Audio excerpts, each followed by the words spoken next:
saudara-saudara yang dikasihi Tuhan, para suster, pagi. Selamat pagi. Saya ucapkan syukur atas kehadirat Tuhan yang Maha Kuasa, atas berkat dan perlindungannya, sehingga pada pagi hari ini kita dapat berkumpul di tempat ini untuk mengadakan kegiatan katekesi. Sebelum kita mulai katekesi kita pada pagi hari ini, saya akan memperkenalkan diri saya dulu. Saya Justinus Paderman Karya, biasa dipanggil Alden.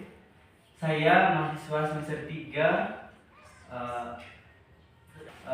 Stipa Santo Serusruteng semester 3 ini mengadakan kegiatan DTKC dengan teman-teman semua, dengan para suster untuk memenuhi tugas mata kuliah katekesi umat.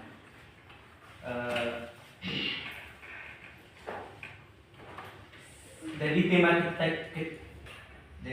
kita katekesi kita pada pagi hari ini, yaitu hidup yang berkarya, kerja sebagai partisipasi dalam ciptaan Allah. Jadi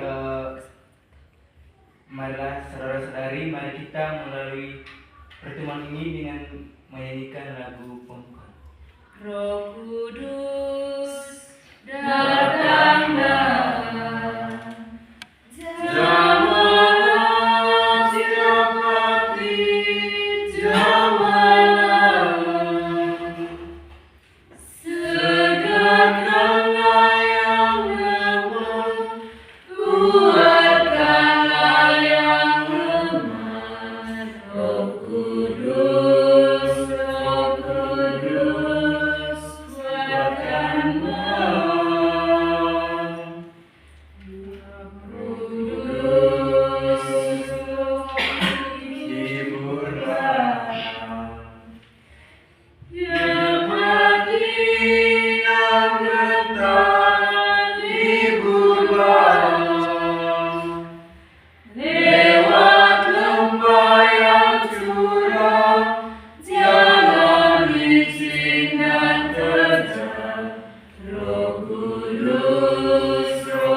Allah Bapa Pencipta segala sesuatu, pada pagi ini kami berkumpul sebagai umat-Mu untuk merenungkan makna hidup yang berkarya.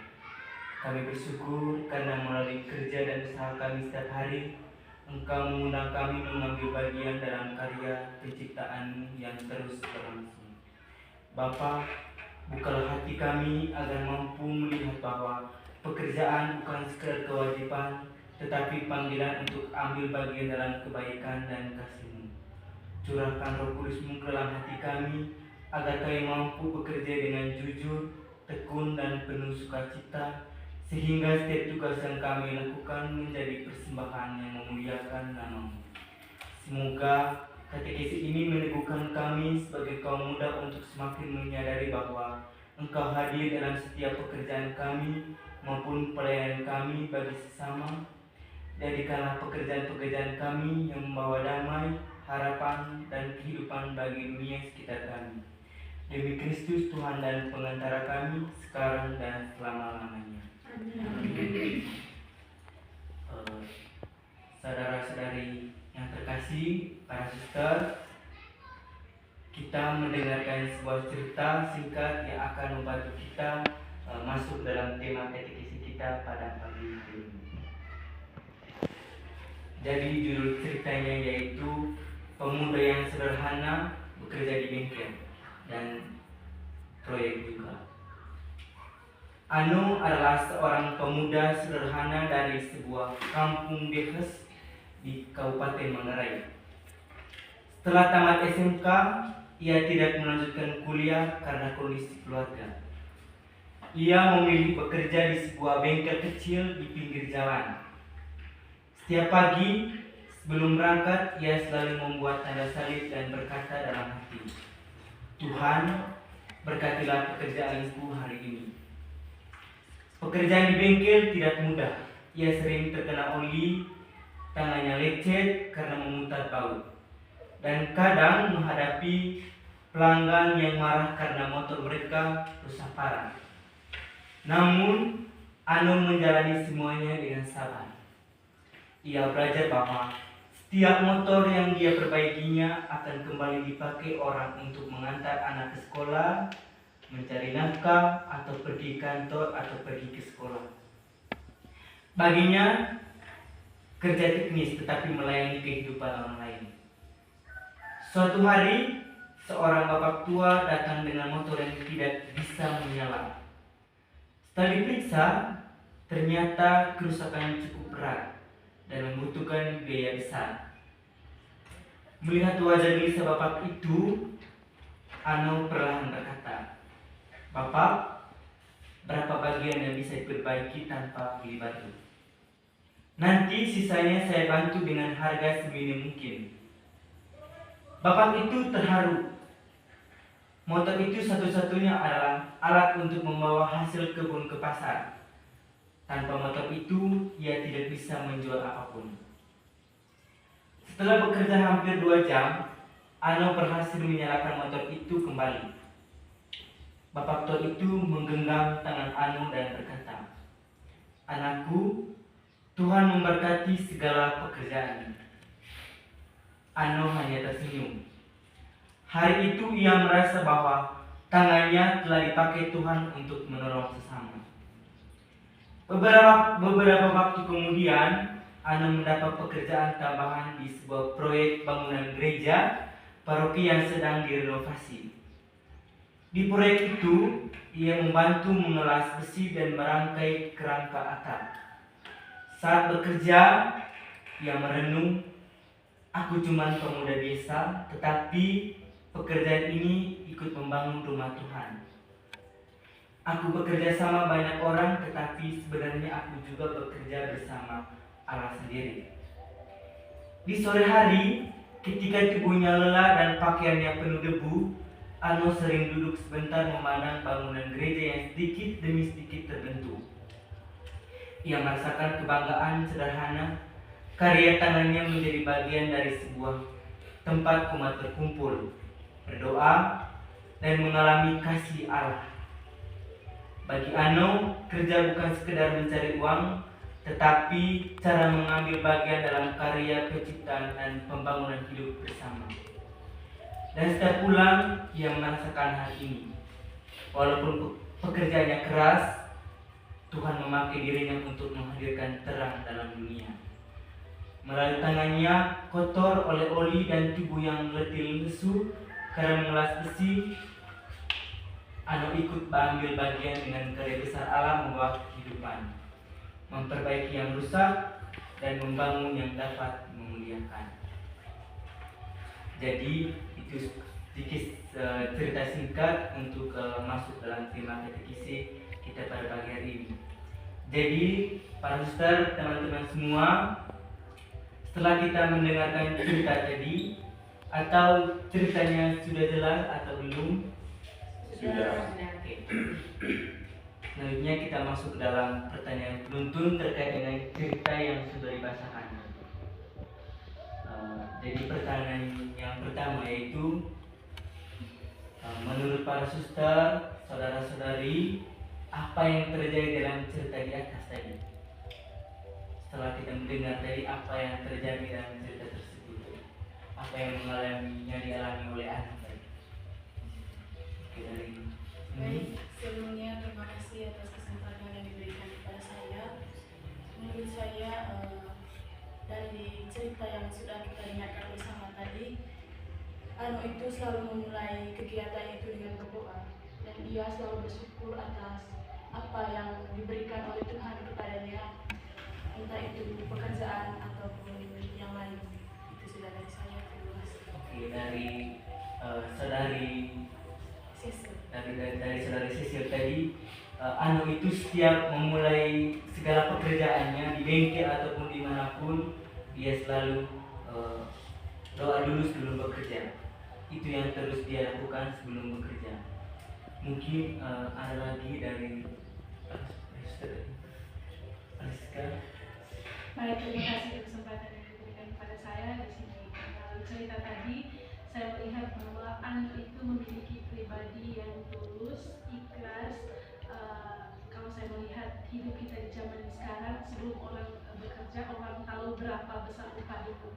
Tapi Anu tidak, dia tidak melihat upah apa yang harus dia minta. Intinya dia berbuat baik kepada sesama yang dalam keadaan yang susah. Oke, dari Suster Rizka tadi bahwa anak itu melayani orang dengan kasih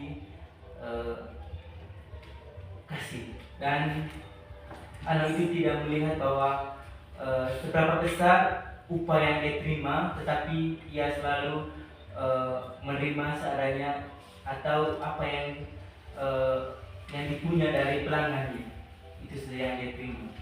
Jadi mungkin ada lagi. Oke, baik, saya rasa dua itu sudah cukup untuk menjawab pertanyaan nomor 1D. Jadi kita langsung ke pertanyaan kedua. Bagaimana perasaan para suster, saudara-saudari setelah mendengar cerita tersebut dan beserta alasannya? Dari Suster Enci dari berkaitan dengan ceritanya tadi, saya sangat terinspirasi sekali karena seorang Ano itu dia itu bekerja keras walaupun tidak memiliki upah yang sangat banyak, tetapi pekerjaannya itu memang sangat berat dan tangannya itu selalu dikenai oleh kotor, tetapi dia tetap selalu bekerja untuk menghidupi anak dan istrinya. Dan juga saya menekankan bahwa hidup ini untuk kita jalani, bukan untuk dipamerkan. Seperti yang kakak ceritakan tadi terkait dengan si Ani. Oke, baik, terima kasih Saudara Ivan. Dia tadi merasa terharu dan dia juga itu dari cerita ini mengingatkan bahwa para kita itu tiap pekerjaan kecil apapun bila dilakukan dengan cinta dan kejujuran itu memiliki nilai yang besar di mata Tuhan. Mungkin ada lagi. Baik, dari saya melihat Anu mempunyai semangat luar biasa dalam pelatihan, dalam segala keterbatasan, tapi dia tetap melakukan atau melaksanakan karya amal, bahkan bekerja untuk gereja.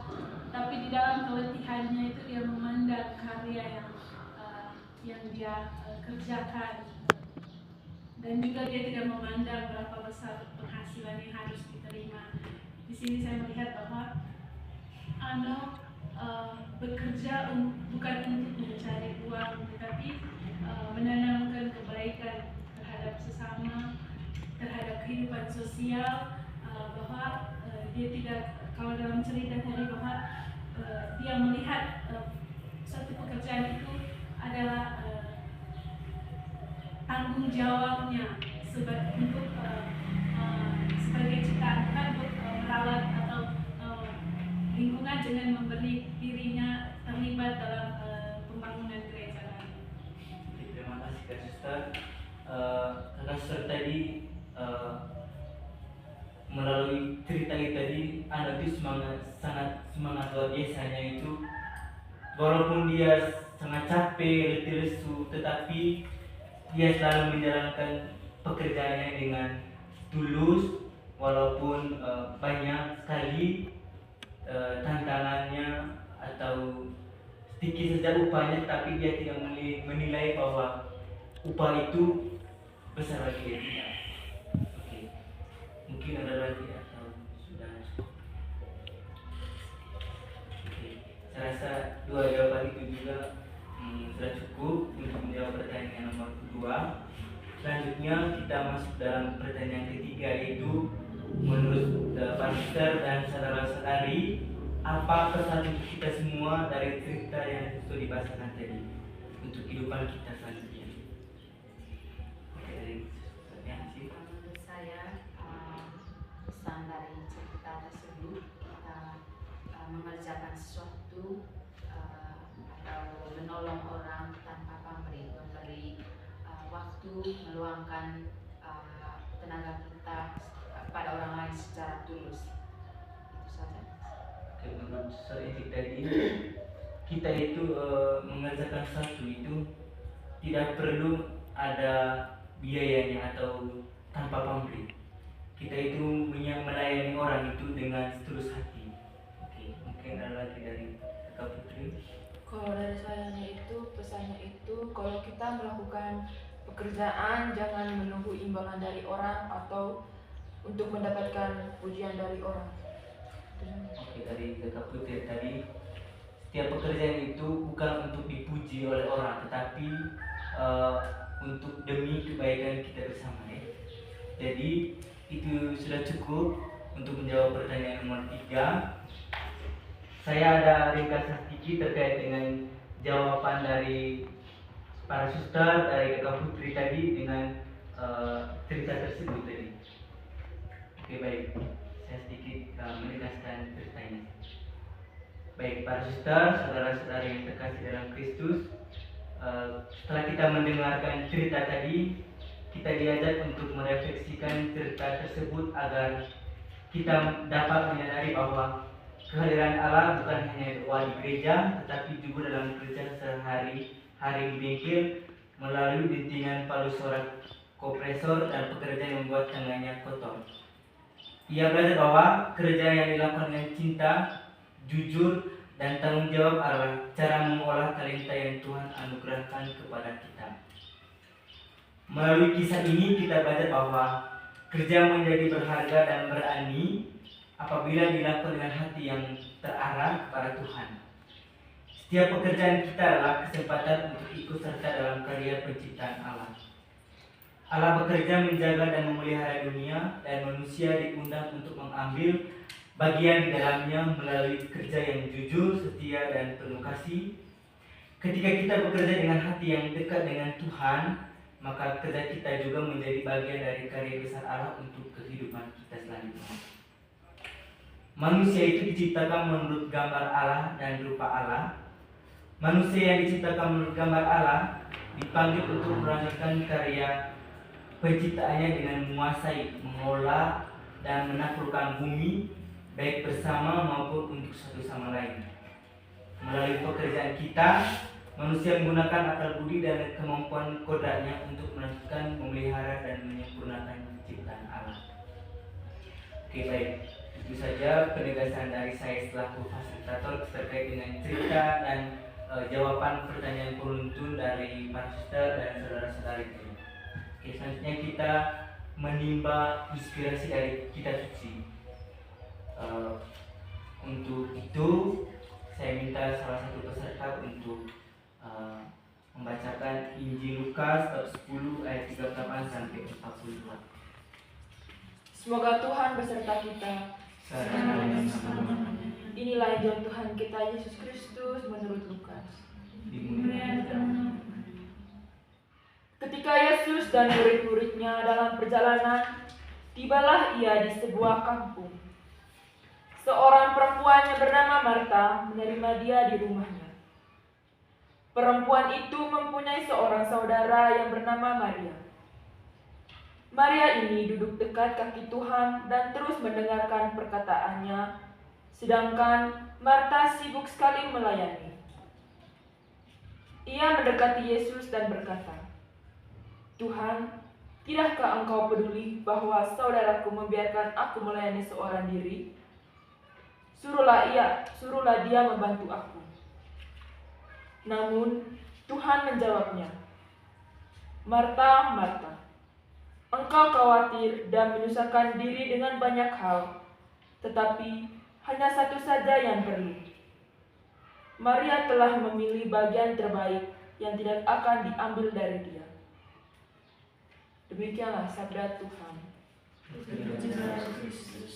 Oke, terima kasih saudara-saudari Putri telah membacakan Injil tadi. Oke, baik, bagaimana para suster, saudara-saudari? Apakah baca Injilnya tadi sudah jelas atau perlu dibaca ulang lagi? Kalau sudah jelas, selanjutnya kita akan masuk dalam mendalami kitab suci. Dengan mendalami kitab suci ini ada pertanyaan penuntun yang saya akan berikan kepada Pak Suster dan teman-teman semua. Jadi pertanyaan yang pertama itu, bagaimana perasaan para suster, saudara-saudari setelah mendengar kisah dalam video tadi tentang belajar dari kisah Marta aktif bekerja melayani dan Maria mendengarkan sabda. Mungkin ada ayat yang menyentuh di hati para suster dari saudara-saudari, berikan juga dengan alasannya.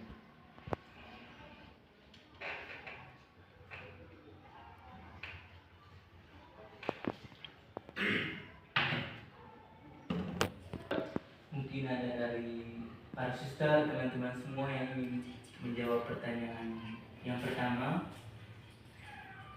Pertanyaannya tadi, bagaimana perasaan para suster, saudara-saudari setelah mendengar kisah dalam Injil tadi tentang belajar dari kisah Marta aktif bekerja melayani dan Maria mendengarkan sabda.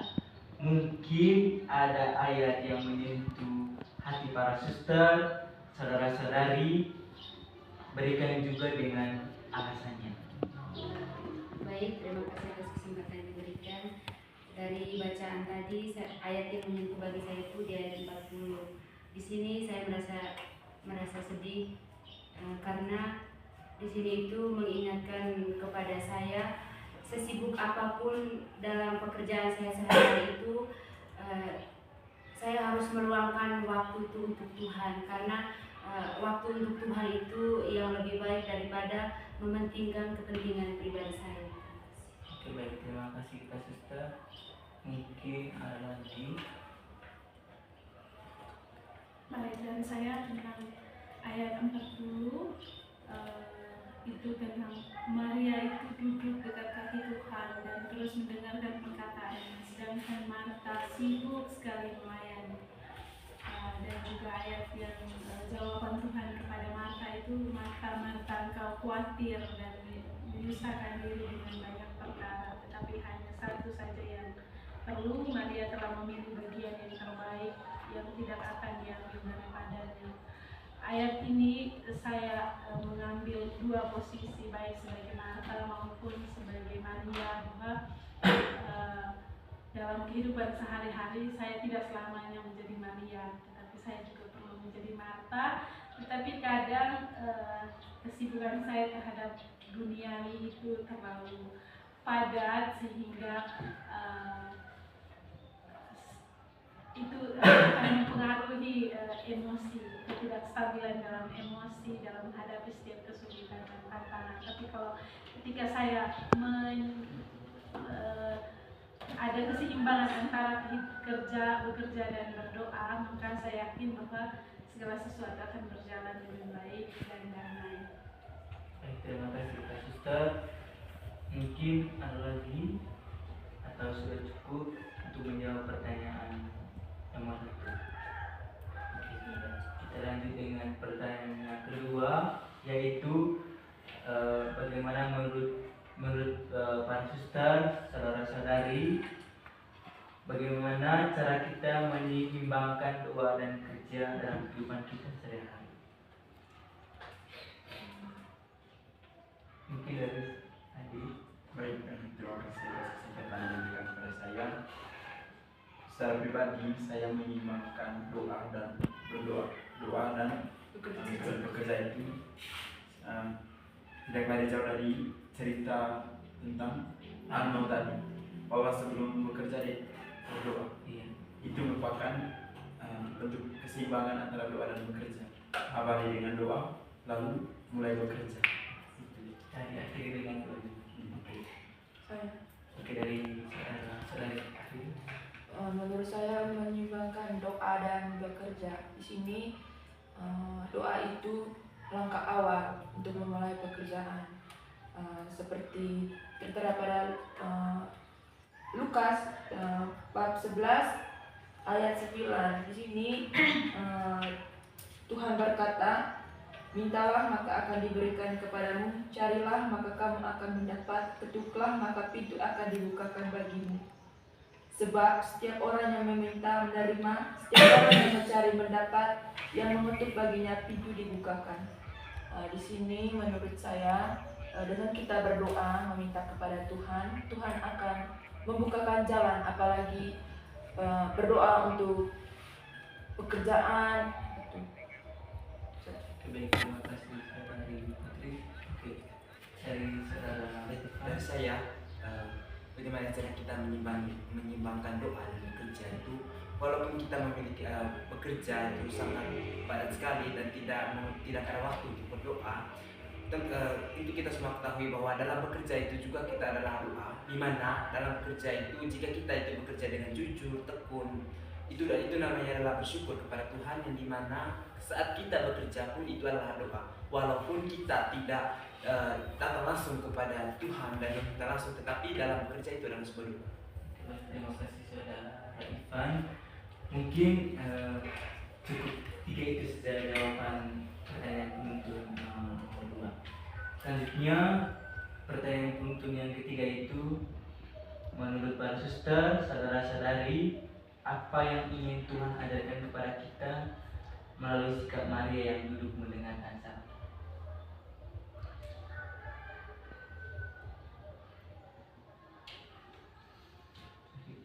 Baik, terima kasih atas kesempatannya. Menurut saya, dari pertanyaan ini, bahwa apa yang ingin Tuhan ajarkan kepada kita melalui sikap Maria yang duduk mendengarkan sabda Tuhan. Baik, di sini Tuhan mengajarkan kepada kita bahwa hidup itu tidak selamanya untuk bekerja, tapi di sisi lain juga mendengarkan Tuhan, mendekatkan diri kepada Tuhan. Pekerjaan memang penting, tapi yang jauh lebih penting adalah berdoa.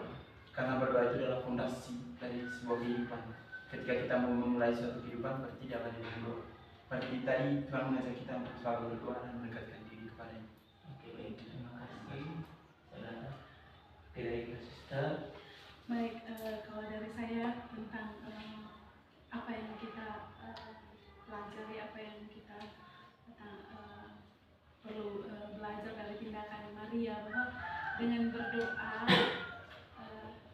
mengambil momen atau membangun relasi dengan Tuhan itu akan membantu perjalanan panggilan hidup kita masing-masing, karena segala sesuatu yang kita kerjakan tanpa mengawali tanpa diawali dengan doa, dengan permohonan, dengan penyerahan diri, dengan ucapan syukur, maka saya merasa bahwa segala sesuatu yang saya lakukan itu adalah kekuatan saya, bukan dari kekuatan yang maha kuasa, sehingga perlu ada momen membangun relasi yang lebih intim dengan Tuhan dalam kehidupan doa. Terima kasih suster. Oh, dari Kalau dari saya, meskipun Marta melihat Maria sangat sibuk sekali dengan pekerjaannya, di sini Marta tetap memilih langkah awalnya itu mendengarkan sabda Tuhan. Gitu. Karena di sini Maria telah memilih bagian yang terbaik yang tidak akan diambil dari dia. Oke, terima kasih saudari Putri. Oke, mungkin ada lagi atau Baik, sebelumnya terima kasih atas kesempatan yang diberikan kepada saya. Jawaban dari pertanyaan, apa yang ingin Tuhan ajarkan kepada kita melalui sikap Maria yang duduk mendengarkan sabda. Di sini dalam kehidupan kita sebagai umat Katolik, sabda adalah pedoman dan dasar. Sebelum kita melakukan tindakan atau pekerjaan, kita selalu mengamalkannya itu dari sabda Tuhan. terima kasih dari saudara. Baik, terima kasih dari saya. Seperti yang dikatakan oleh teman Didi tadi, itu adalah doa, itu adalah fondasi utama yang dimana sebelum kita bekerja itu kita awali dengan doa. Yang dimana saya juga bimbang di sini tadi bahwa jika kita itu bekerja tanpa doa itu adalah sia-sia. Tetapi jika kita berdoa tanpa bekerja itu juga sia-sia. Nah, di sini supaya hal seperti itu tidak akan pernah terjadi di dalam hidup kita harus menyimbangi itu berdoa dan bekerja. Walaupun kita memiliki pekerjaan yang sangat padat sekali dan tidak bisa berdoa, tetapi kita itu harus bisa meluangkan waktu kita untuk mencari Tuhan, supaya kita tidak pernah lupa akan Tuhan. Oke, baik, terima kasih dari Pak. Mungkin ada lagi atau sudah cukup? Oke. Terima kasih atas segala jawaban pertanyaan beruntung terkait mendalami case kita tadi. setelah kita mendalami teks kitab suci dan mendalami pertanyaan dan jawaban dari para suster dan teman-teman semua, dari saya sebagai selaku fasilitator, saya akan menegaskan sedikit terkait dengan pertanyaan atau jawaban dari para suster dan teman-teman semua, dan terkait juga dengan sabda Tuhan. Jadi dalam kisah Injil Lukas bab 10 ayat 38 sampai 42 mau menegaskan kepada kita bahwa pentingnya memilih bagian yang terbaik, yaitu memprioritaskan kehadiran Yesus di atas segala kesibukan duniawi. Kisah Maria dan Marta mengajarkan kepada kita bahwa pemurnian bukan hanya tentang melakukan pelayanan aktif seperti Marta, tapi juga tentang meluangkan waktu untuk duduk di kaki Yesus dan mendengarkan ajarannya seperti Maria tadi. Pilihan Maria adalah bagian yang terbaik karena itu adalah hal yang tidak akan diambil darinya.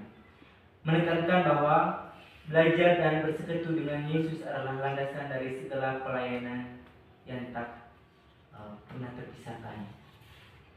Prioritas waktu bersama Tuhan, kisah ini menekankan kepada kita yaitu pentingnya menetapkan prioritas, di mana kehadiran Tuhan dan firman Tuhan itu harus menjadi yang utama di atas segala tugas-tugas duniawi yang penting sekalipun. Dari Injil di atas, keseimbangan antara melayani dan mendengarkan yaitu penting untuk mencapai keseimbangan antara pelayanan aktif dan kontemplasi. Keduanya penting, tetapi kehadiran dan pengajaran Yesus adalah fondasi yang seharusnya lebih diutamakan. Oke, baik.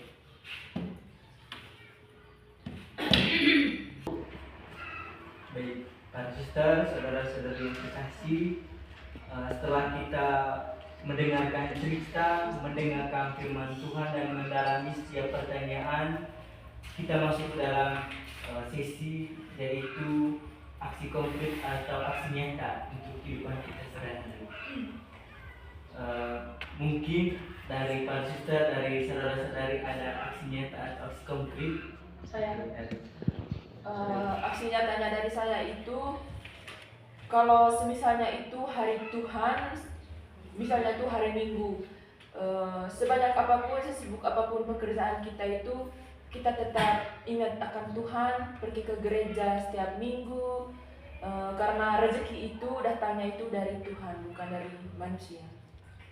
Dari Putri tadi bahwa aksi konkretnya yang dia sampaikan bahwa setiap hari Minggu itu perlu untuk memuji dan memuliakan Tuhan dengan berdoa setiap hari Minggu. Bukan berarti begini, setiap hari Minggu kita ini tidak pernah meluangkan sedikit waktu untuk Tuhan. Bekerja, berdoa itu diawali dengan oke, dari kasus terdiri.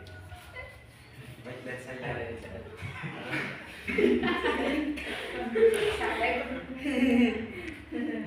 dari saya, kita itu harus mengelola waktu dengan baik. Tentunya kita tahu bahwa kita kan di kuliah juga sudah memiliki banyak sekali tugas kuliah, dan kita harus bisa mengelola waktu berkaitan dengan tugas kuliah, di situ istirahat dan berdoa. Itu semua harus imbang supaya kita itu tidak akan pernah lupa dengan Tuhan.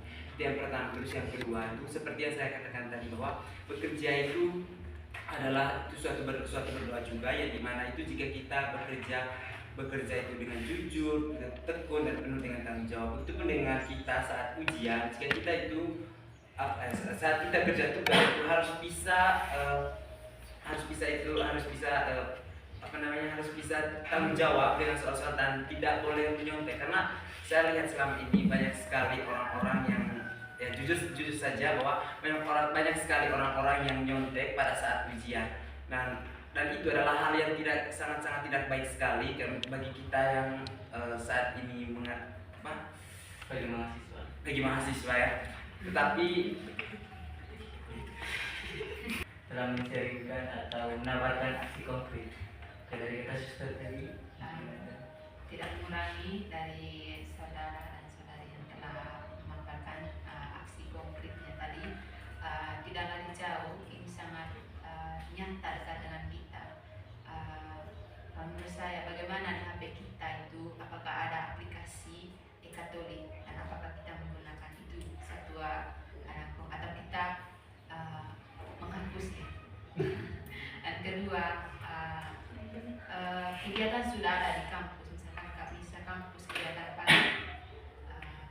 itu mengajak kita untuk setia dalam kegiatan-kegiatan sederhana itu.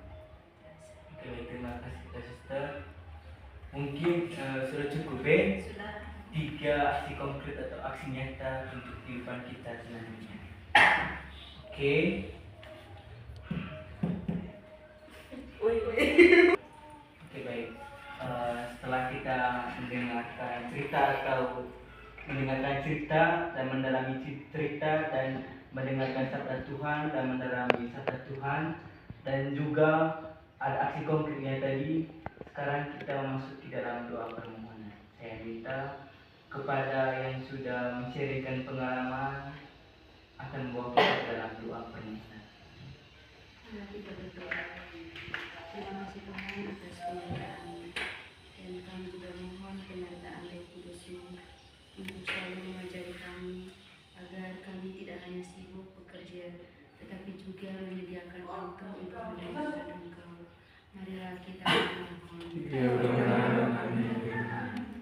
Tuhan, semoga kami semua merasakan pekerjaan yang berberkah dan menganggap itu sebagai anugerah yang terindah yang Kau berikan, di mana kami rasakan jauh ini menjalani semua tugas yang dipercayakan kepada kami, dan semoga kami selalu mengandalkan kekuatan bukan kekuatan kami sendiri.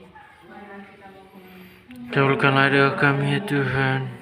Allah yang kekal dan berkuasa, kami mengucap syukur kepadamu atas segala cinta, rahmat dan kesehatan yang Engkau curahkan ke dalam diri kami, sehingga kami dapat bertahan sampai saat ini. Ya Tuhan, kami mengucap syukur pula atas segala kebaikan yang Kau berikan kepada kami, sehingga kami dapat berinteraksi dengan sesama kami. Ya Tuhan, kami mohon dalam interaksi hidup kami, semoga kami tidak hanya mementingkan diri kami sendiri, tapi kami selalu memperhatikan orang-orang lemah di sekitar kami yang senantiasa membutuhkan perhatian dan pertolongan kami. Marilah kita mohon. Para suster, saudara-saudara yang terkasih, mari kita satukan doa dan permohonan kita dengan doa yang diajarkan Kristus sendiri kepada kita. Bapa kami Yang ada di surga, dimuliakan namamu, datanglah kerajaanmu, jadilah kehendakmu di atas bumi seperti di dalam surga.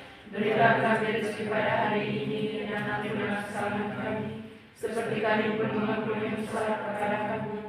Dan janganlah masukkan kami dalam pencobaan, tetapi bebaskanlah kami dari yang jahat. baik.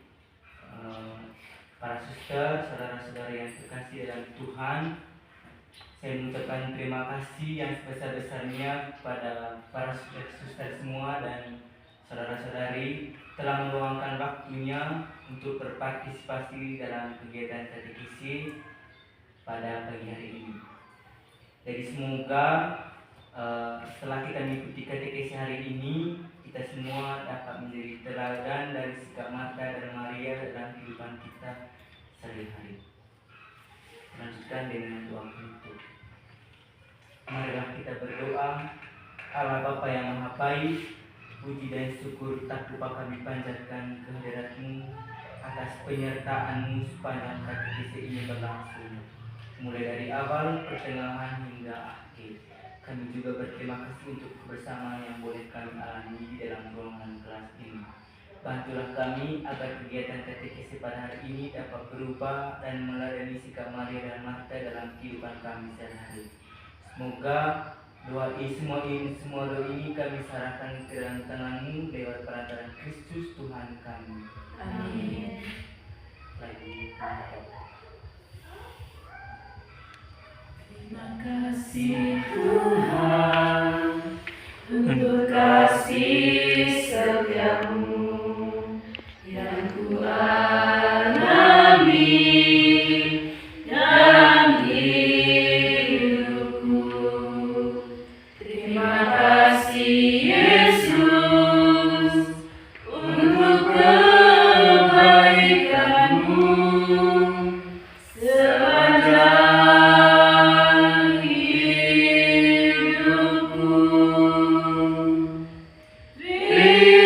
Bapa